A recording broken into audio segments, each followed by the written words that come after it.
Bene data bakundwa b'umwami Yesu Kristo, mwese abakurikira izi nyigisho tubahaye ikaze mu biganiro bya Saveur Divine.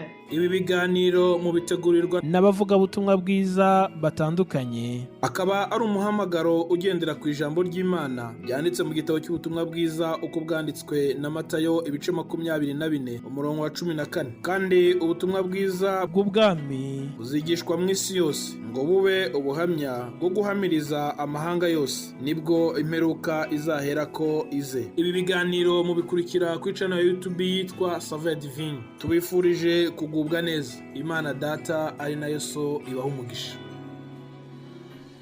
Amahoro bakundwa bene data, ndabasubije mwese mu izina rya Yesu. Amahoro y'Imana nabe murimo. Dushimye Imana nyiribihe itwongereye umunsi ku yari isanzwe yacu yo kubaho. Izina ryayo nirihabwa icyubahiro. Ndi Odette Kandama mu kiganiro Saveur Divine. Muri iki cyumweru turimo turaganira ku mbaraga zo kwizera. Narinje kukubwira ngo imbaraga zo kwizera zibasha gutuma umuntu afata icyemezo kidasanzwe. Dufatikanye gusoma amagambo y'Imana yanditse mu gitabo cy'Abaheburayo ibice 11. Dusome umurongo wa mbere kugera ku wa 2. Nyuma yaho turaza gusoma hepfo muri icyo gice n'ubundi duhereye kuri 24 tugeze kuri 26. Ndaza gutinda muri iki gitabo cy'Abaheburayo, mwihangane, Imana irabaha umugisha. Reka dusome rero umurongo wa mbere w'icyo gice cya 11 cy'Abaheburayo tugeze ku wa 2. Kwizera ni ukumenya rwose ibyiringirwa, udashidikanya ko bitazaba, kandi niko kuduhamiriza ibyo tutareba ko ari iby'ukuri. Cyatumye abakera bahamywa neza nuko bari bagufite. Imana nibaho umugisha. Nababwiye ngo imbaraga zo kwizera zibasha gutuma umuntu afata icyemezo kidasanzwe.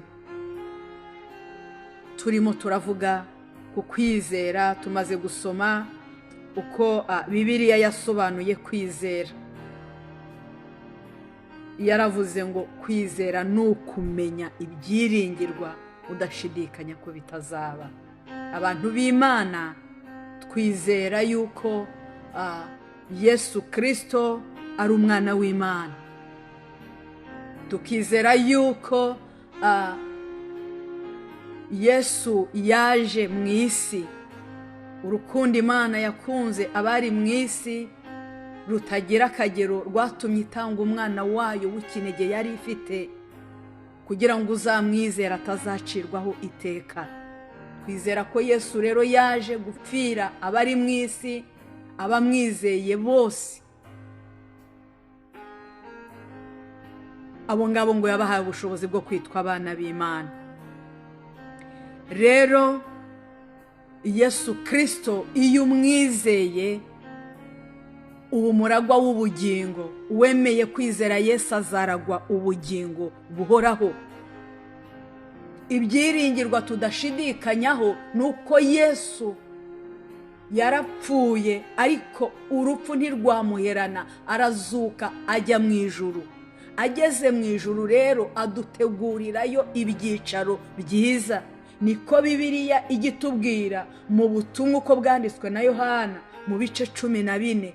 Yesu yaravuze ngo ngiye kubategurira hanyu, murongo wa 2, ngo kugira ngo aho ndi namwe muzabeyo. Mu rugo rwa Data hariyo amazu menshi, yaba atarahari mba mbibabwiye. Ndagiye ngiye kubategurira ibyicaro. Muhumure, abanyizera aho ndi namwe niho muzaba. Ibyo turabyiringira n'ibyiringiro byacu ko tuzaba mu byicaro byiza byateguwe n'Imana. Iki gitabo turimo cy'Abaheburayo ibice 11 umurongo wa 10 hatubwira ko hariho umudugudu mwiza wubatswe n'Imana ubwayo, yarangiza ngo ikawurema. Aho niho abera bizeye Yesu Kristo bakezwa n'amaraso ye bazaba iteka mu bugingo buhoraho. Ikindi Bibiliya itubwira twizera kandi twemera nuko abanze kwizera Yesu bazacirwaho iteka. Ibyo naryo ni ijambo ry'Imana. Imana idufashe. Rero kwizera ni ukumenya ibyiringirwa udashidikanya. Yesu ni umwami. Iyo umwizeye ubona amahoro, iyo umwizeye ubona ubugingo buhoraho, kandi umwizera ntazacirwaho iteka, azabana nawe mu ijuru ubuziraherezo. Ariko utizera azarimbuka, azapfa iteka ryose. Imana nidufashe, ntawe nabyifuriza. Niyo mpamvu tuvuga ijambo ry'Imana uko tubashishijwe, tukabwira abantu ngo bihane ibyaha, bizere Yesu Kristo, bazabe mu bugingo buhoraho.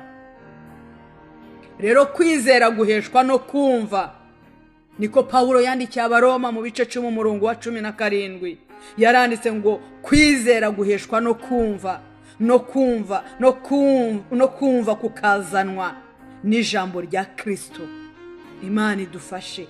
Ibyo wumva kenshi nibyo wizera.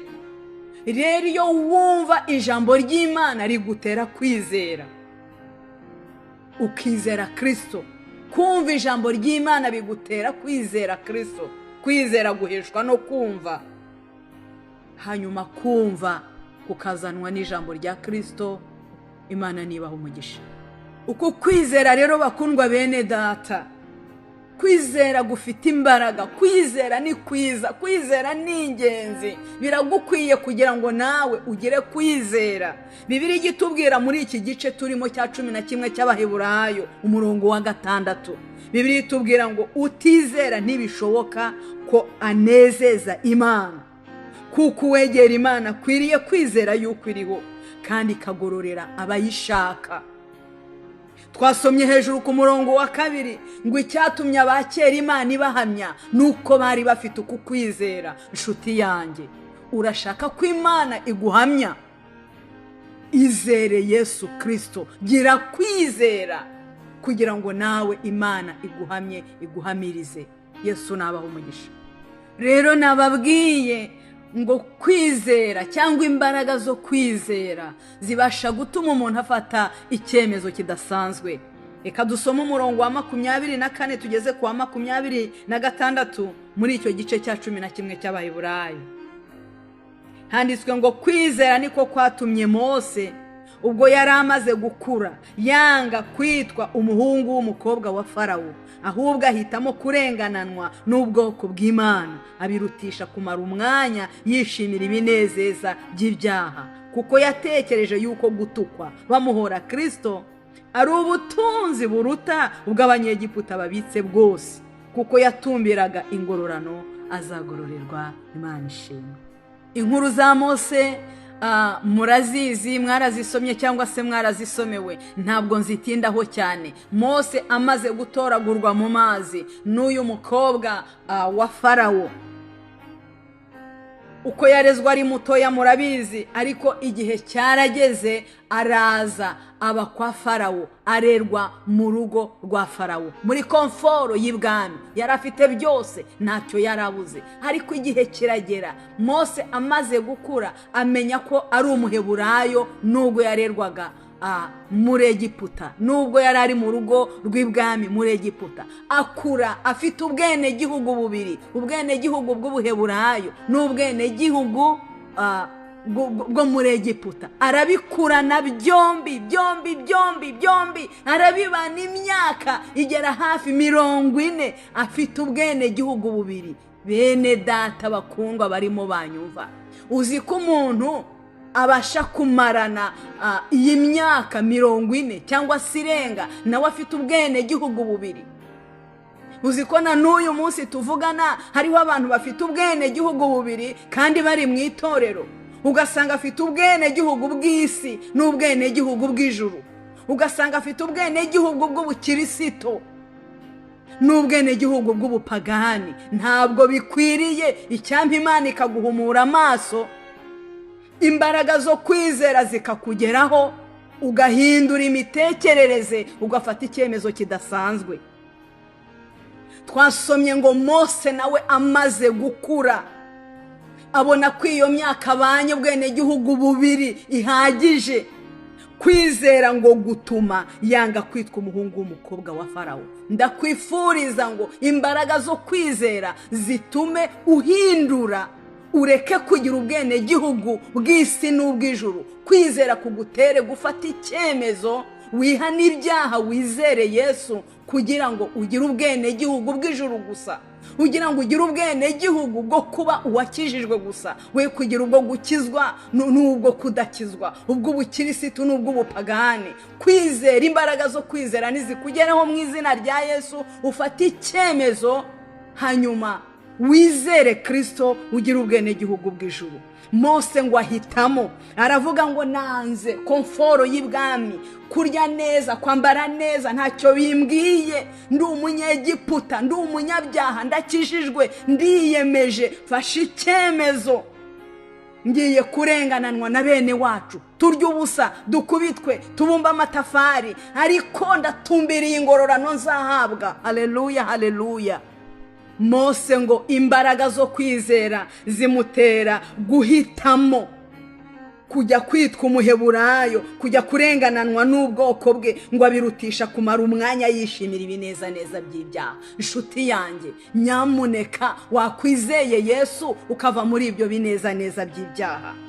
Ngo atekereza ko kuba bamutuka bamuhora Kristo biruta ubutunzi abanyegiputa babitse bwose uko bungana, maze ngo ahitamo gutumbira ingororano azagororerwa. Inshuti yanjye, ndakwifuriza gutera umugongo ibyo ngibyo urimo, ugafata icyemezo cyiza, ukizera Yesu, ukamuha ubugingo bwawe, ugacika urupfu, ugacika Satani, kuko abizera Yesu Kristo nta teka bazacirwaho, bazaba mu munezero udashira muri bya byicaro byiza Imana yateguriye abizeye Kristo. Imana nibashyigikire, Imana nibaha umugisha, mucike, muhunge, mwizere Yesu Kristo, mufate ubwenegihugu bw'ijuru, mureke ubwenegihugu bw'isi, mureke kubivanga, mureke kugendana nationalite ebyiri, mufate ubwenegihugu bumwe aribwo bw'ijuru. Imbaraga zo kwizera nizigutere kubikora mu izina rya Yesu.